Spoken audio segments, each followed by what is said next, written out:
Good morning, Aaron. I'm Morning, Jericho Jericho. Wagon. In case you forgot, this is Coffee with the Summerland Kids. This is episode 85, I believe. Yeah, we are talking Friday, August 2024. The weather currently in Summerland is 64 degrees with a high of 83 today, actually, mostly sunny. So I guess that fog blew out, as sometimes it would blow out by the midday. Sometimes that fog would just, vaporize or something and be gone. So it looks like they got a gorgeous August, beautiful summer day in Summerland. Yeah, that's an interesting thing. When you're on the coast in the middle of summer, it can be a bit chilly, a bit cold. Yeah, yeah, for sure. So being that we're on episode 85 this morning, I looked up Billboard top five, and I was like, man, this is not looking so cool. I guess I was looking for something a little bit harder. Maybe I should look up the top five, heavy metal songs of 1985 or something like that. But the best thing I could find when I scanned the top 100 was freaking Miami Vice soundtrack. That was about the cool. That was about one of Those the. boats. I remember that show, and that was just those Yeah, boats or something. I know. And what's his name? Don. Blanking on his name right now. I know he did a show with Cheech Marin where they were like cops. That was later. But Don, is it Don Johnson, right? Don Johnson? I think so. Yeah. Yeah, that guy's pretty badass. I mean, I liked his, he'd always wear like a turquoise t-shirt, but wear a sport coat over it, like a I light. love that style. The t-shirt Yeah, with the sports coat. yeah, that's a cool style.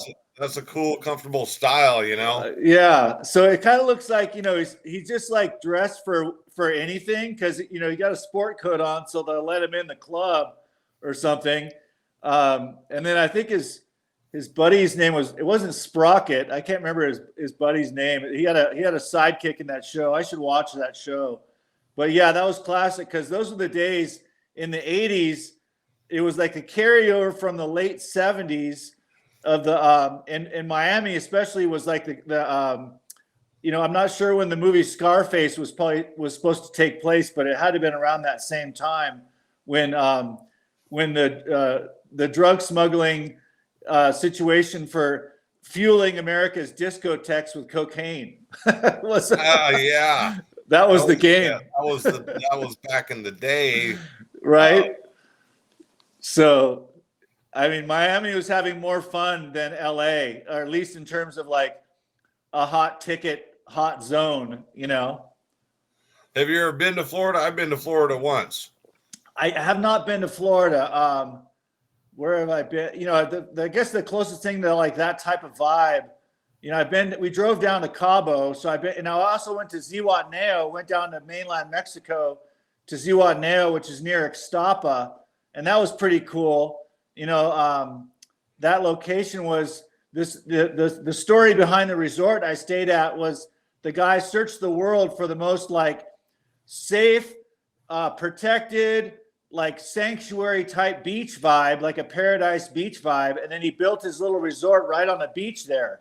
And he kept it pretty down tempo, like no skyscrapers. We're just talking like little, little casita huts type, but definitely like luxury style. But it was cool. But Miami, man, that place parties. It almost kind of reminds me of like if Vegas was on a beach or something. They're straight up. They cut loose down there, man. They get pretty. The clubbing and all that stuff I think it's pretty on. I want to say. Yeah, I didn't get to go clubbing too much. I did make it down to the beach, and it's definitely different, with the sunrise, and the sand is definitely really soft, good sand like we had in Summerland. Yeah. But the humidity, I can't ever forget the humidity. I don't think there was a moment that I wasn't sweating. Oh, wow. Yeah. Just because of the humidity. Did you ever make it? Yeah, go ahead. Did you ever go to Hawaii? Never been to Hawaii. Okay, but that the humidity also in Hawaii is pretty intense. Like you're saying about like you're saying about Florida, the heat, the humidity is a factor. Yeah, yeah, it's cool because you know, kind of like the River Delta in Sacramento River Delta. There's a lot of people that have their boats. You know, Uh-huh. that they live right on, you know, the canals or whatever. Yeah. And a lot of people do commute on with their boat. You know, Oh they don't wow. really, you know, it's like you go out, instead of going out to your garage, you go out to your dock and you jump on your boat. Some Classic. really, really neat little neighborhoods, and Yeah. Huh. That's it cool. was a fun trip. A friend of mine that was doing fix and flips and in the real estate biz was there, Wow. and he actually flew me out. Um, That's cool. you To know, help him. To help yeah, him. flew me out to kind of Yeah. help him ride around, help him with some. He was trying to build out a website, and Oh wow. Yeah. Is he still doing it? Is he still there, do you think? Or did he move? he moved out of Florida. Did he? Okay. Yeah. Last time I went and visited him, he was in Reno, Oh, okay. Nevada. Okay. Biggest Yeah. little Yeah. city, Reno, Nevada. Interesting town too. Yeah. I think I have a friend who's close to Reno, actually.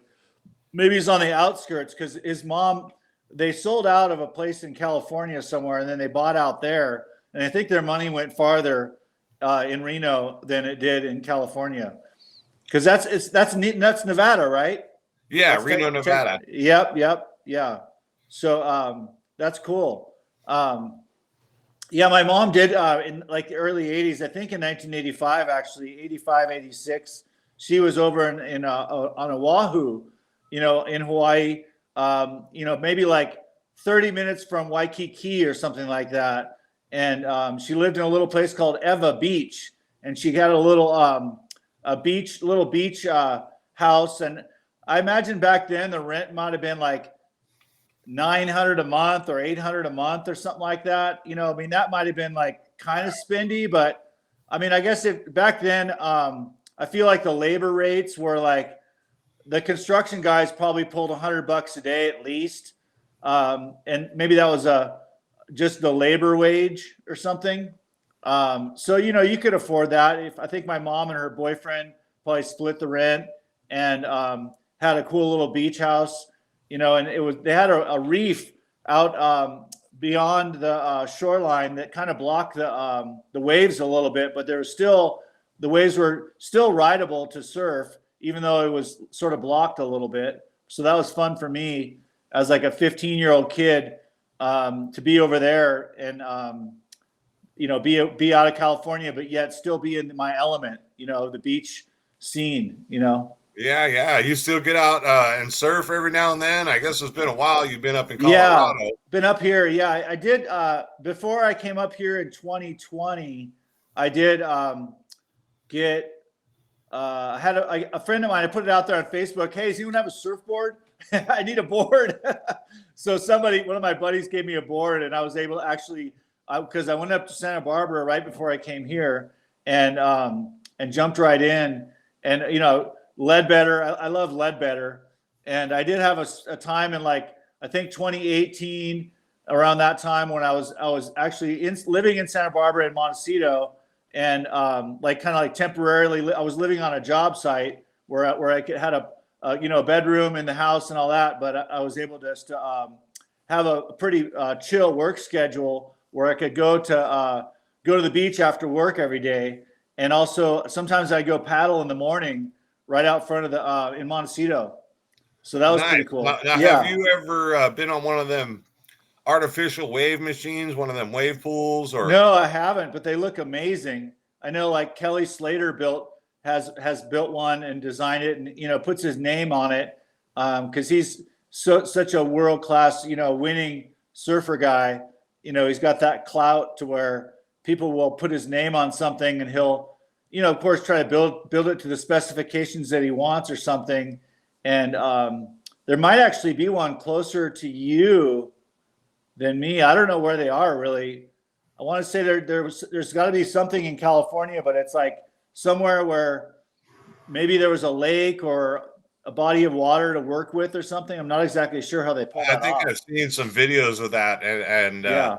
I guess he built a lake somewhere out, I guess, in the valley, maybe near Fresno or Bakersfield. Okay. Yeah, that makes sense. Yeah. And then I've seen some of those ones like on the cruise ships that are just just like a just wall.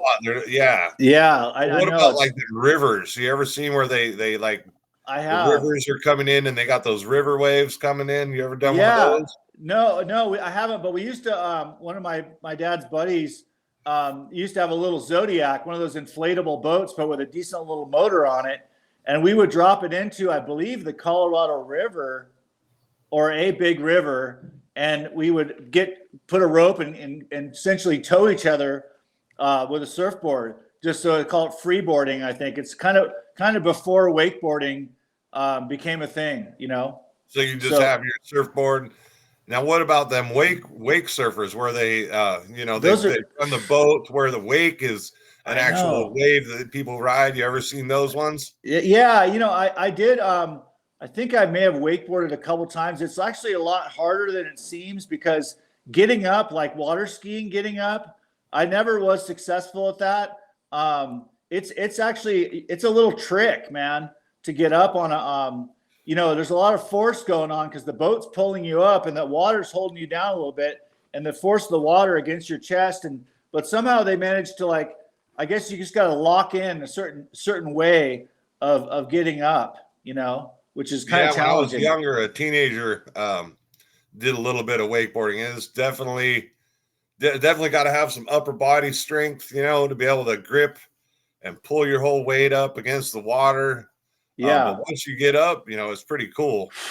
Actually, now that I recall, I do think I did get up on two skis, but it was very, like, seems super sketchy, where like you're kind of like locked in like a fear. You're frozen in a like a whole locked in stance, and you're just going, slow down. Yeah.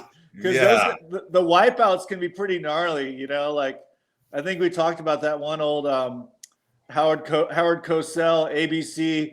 What is the agony of defeat or something like that? When the guy flies off the ski jump and just gets railed. So it was the thrill of victory and the agony of defeat. It was like an ABC News sports, TV Channel 5 / old school days. Anyways. No, I remember my friend had a boat, and we'd always get one of them. We call them lickety splits, but basically the tube, right? Whoa! And his son was, pretty athletic, so he really enjoyed it. And we would whip that thing, just go from one side and then go to the other side, and it would just whip across. Woo! Yeah, and he would just hold on and wow. He would survive. Out and he'd be like, "No, more." He really enjoyed it. Now, I have seen on video some of those. They'll actually take up and fly in the air. Right. I don't know. I guess you see it in places like Hawaii with the parachute, but it's not a parachute. It's just you're on that raft. It just is designed to where it kind of makes a wing on its own. Yeah, I think it has a flat bottom, like a little piece of plastic on the bottom, so it makes it like slide across the surface. That shit's sketchy, man. Super sketchy, kind of, at least a little bit. It feels like. I remember in Summerland we'd always watch people would water ski back and forth in Summerland on the good days. I remember watching the people do that. On smoother days. We definitely kind of had, after the movie. I feel like it was right on time with Jaws when that movie Jaws came out, and the whole beach it kind of almost like took on another level of awareness for us as kids, at least, to be thinking about the sharks. Yeah. After watching Jaws, because before that was definitely a time, dun, dun, dun, dun, dun, dun. I know, right? Yeah. Dun, dun, dun. Yeah. So, talk about fear factor, like bringing it into the reality. especially for the people, well, mostly on the ocean, but I think it probably also brought fear to the people in lakes, even though there's not sharks in lakes. It's still just the water, this being scared of the water, Yeah, I mean, being in the water, you gotta. Some people don't know how to swim. I guess I know, dude. my mom took me to a pool, when I was really young. I don't even remember swim classes. I just remember always knowing how to swim. My grandma had a pool at her house in North Hollywood. Oh, nice. And so I just always remember swimming. That's cool. I guess when I was really, really young, I mean, you could teach kids to swim practically when they're babies. I know, it's crazy. So I don't really remember learning how to swim. I just always remember knowing how to swim. Yeah. I guess it was summer camp or I remember doing a junior lifeguard. Oh, that's cool. Nice. So, when I was pretty young, grade school, of course, learning CPR, learning how to, dead float or whatever, to where you basically just float and rest, and every few seconds pop your head up, learning how to float on your back, and that's awesome. Different swim strokes and everything, learning how to, if you had to hold somebody while you're swimming and keeping their head up. Wow. So I was definitely in grade school, maybe 5th grade or something. That's cool. But some people just aren't raised around the water. I guess living on the beach, growing up in Summerland, is one of the things that I guess goes without saying. You're in the water and you learn how to swim. Hopefully. Yeah, no, for sure. Yeah, exactly. Yeah, I never got the whole breathing thing down very well, but I mean, I can swim. I can kind of fake it as far as like, what is it? You tilt your head up and breathe when you're paddling. There must be some sort of rhythm that you develop with that, where, after every certain stroke, you put your head up to breathe. And, but I was always keeping my head above water a lot, I mean, surfing, sometimes you kind of like, of course you wipe out, and when there's more waves, there's a set coming, and, but you're hooked onto your leash, so you can kind of like pull your board to you pretty quick and always get yourself back, so anyways, but I remember, I never really surfed that well, but I definitely tried and paddled out, and I always thought it was interesting, because certain waves you got to paddle up over, but some waves, when they're like crashing, especially the whitewater, you got to what they call it, the duck dive, right? The duck diving. Nose your board down so that you go under the majority of the turbulence, and you go down underneath that big turbulence and pop back up on the other side. You hope so. Yeah. Hope so. Yeah. Yeah. And your board sometimes gets ripped out from away from you, and then there's sometimes there's no way to handle it. And I think sometimes those guys like dive down really deep and grab onto a rock or something crazy under the water. I mean, I don't know how those guys handle it. It's amazing, in our lifetime, the guys that were like the professionals when we were kids, now those guys, some of them have passed on. There's some living legends still alive from the 70s that were like surfing superstars back then. And they're like selling their signature surfboard models still, and remaking their boards from back in the day. So it's kind of cool that the surfing sport keeps the tradition going, and I'm sure that happens in other sports too. I just with snowboarding, for example, there's a little bit of what do you call it, resurgence of the older styles, let's say, because the development of the boards, like we talked about with skateboarding, like you had to keep every year you have to get a new board because the wheels kept getting better, or even with bikes. I mean, pretty much every sport they can't help but keep making improvements. And I guess video games would be a good reference, because the games were significantly better every year. So you had to essentially, if you really want to keep up with the systems, you had to almost buy a new gaming system every Christmas. Would be the dream to keep up with it. That would be the dream. How many Xbox or Sony PlayStations are there? You I know, know, right? There's a lot. PS4, is it PS5 now? Uh, Yeah. but I always remember, Wow. as a kid, trying to surf per se, at Mhm. least paddling out and paddling in. And, in Summerland, it was a nice, soft, sandy bottom.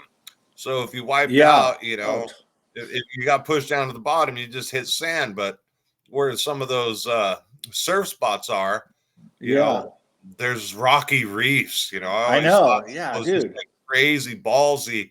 I'm going Yeah. to paddle out and ride these waves where, there's a good chance you're going to wipe out. But when you wipe out, it's not a sandy bottom. No. It's a rocky, like in Hawaii, the The waves break coral. the reef, Yeah, the dude. sharp reef. Yeah, it's ridiculous. I know it's actually kind of crazy. You try to like, I guess, fall flat. When you fall, you try to fall flat and actually make an effort to not touch the water, not touch the bottom. And in Summerland, of course, you can always be pretty safe to touch the bottom. I think occasionally you might touch a fish or something, a little like frickin' what are those, sand sharks or something, or a little ray or whatever.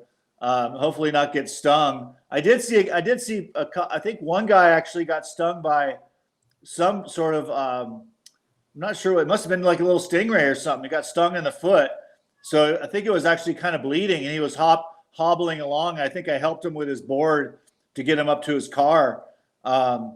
So it wasn't like life and death or anything, but it was definitely like an injury where he was like, "Oh man, can you help me out?" I'm like, "Oh, dude, okay." So That that was reminds me of something that happened when I was, on the Central Coast. Is one of these surfer guys I knew was bit by a seal. oh He was out shit. surfing. I don't know how. I don't know the whole Wow. story, but basically they were out surfing. Yeah. I don't know if they were paddling out or out, waiting for the sets. But somehow they got a seal was out there, and the seal bit him on the arm. Oh And wow. it's like, whoa, okay. The hazards of surfing, it's not just Yeah. wipeouts and the sharks, but the seals can get you too, I guess. You know, Yeah. They would pop up and look at us, which is kind of funny because they're like, I don't know how smart those guys are, but they have a little routine, and I think they are pretty smart. I think it would be sometimes maybe a fear factor, or just sort of maybe a big brother, almost like bite you, like punching you in the arm or something, like that vibe. But the dogs, we used to have a dog named Pogo, and he used to swim out in the ocean, and I think sometimes the seals would check him out because we would joke that he thought he was a seal because he would swim like way out there in the ocean and just make a go of it. I don't know what his story was, but he was very much a water dog. It's that's always kind of interesting, cool. because some Yeah. dogs are just deathly afraid of water. You get the hose out or you tell them it's Yeah. bath time and they go run and hide. And other Right. dogs Yeah. are just like, oh, water, let's go jump in it. Oh, yeah, Yeah. bath time. Right. My cat, Uh, we washed him one time. okay. Yeah. He got in a little cat fight with the outdoor cats before now he's pretty big. I don't think any of the other cats mess with him, but he Right. got rolled in the poop, and so we had to Oh give him shit. a bath, and he didn't trip out too hard. And it's funny because if I go and run a bath to go soak in the bath, which I have to do sometimes because my back and my neck is so painful, and Yeah. he'll just come into the bathroom and check me out and he'll like Right. get up on the side of the bath and walk around. The other cat's deathly afraid of it. She Right. hears that water running, boom, she bolts right out. Yeah. It's kind of It's funny because when I go in there to relieve myself and go number 2 or whatever, right. they'll actually come in and kind of hang out and be like, "Oh, hey, what's going on?" It's really funny because the That's one cat classic. she'll like come running in, and it's like she wants all the attention in the world when I'm sitting there on the pot. It's funny as Right. heck, man. Classic. Our cat hangs out in there because there's a little, almost like a cartoon mouse hole underneath the cabinet. So he'll sit there and watch and wait for the mouse to pop out.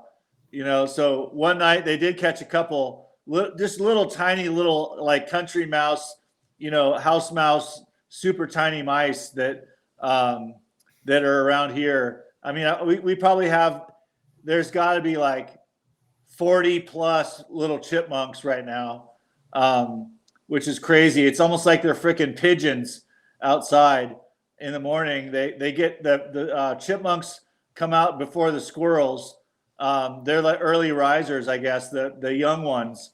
So as soon as it's like a little bit daylight, they're out there just looking around and waiting for, because we feed the birds the bird seed, and then whatever extra I throw out there for the chipmunks, and those guys are freaking on it, man. So yeah, I guess I'm lucky we don't have gophers. I've got a pretty good garden going this year, and nice. I know that when I was in Atascadero, it was a battle.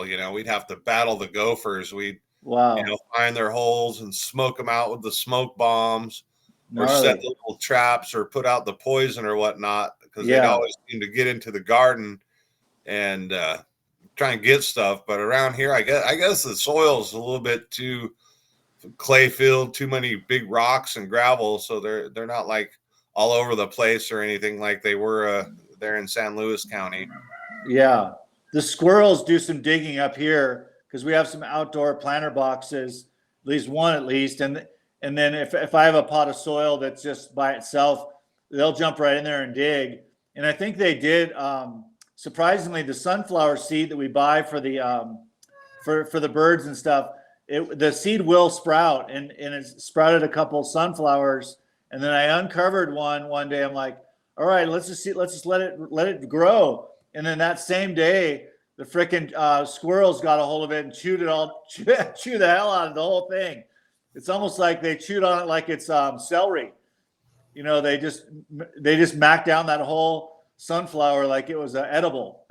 So yeah, they know what they like, and I know it was always a battle in Atascadero, the garden, to make sure to dig we would dig to put the dirt in, but we'd put a layer of chicken wire underneath where we're putting the plant so that they couldn't dig it through the bottom. Okay. And that seemed to help them a little bit, help prevent the squirrels from getting in there, or the gophers or chipmunks, whatever critters were out there. The critters, they'd come after all my gardening. I'd spend the whole year gardening, and they'd come and eat my tomatoes. Oh, right. Yeah. I mean, I have a few of the plants now uncovered, but I do have a few of them still covered with the mesh.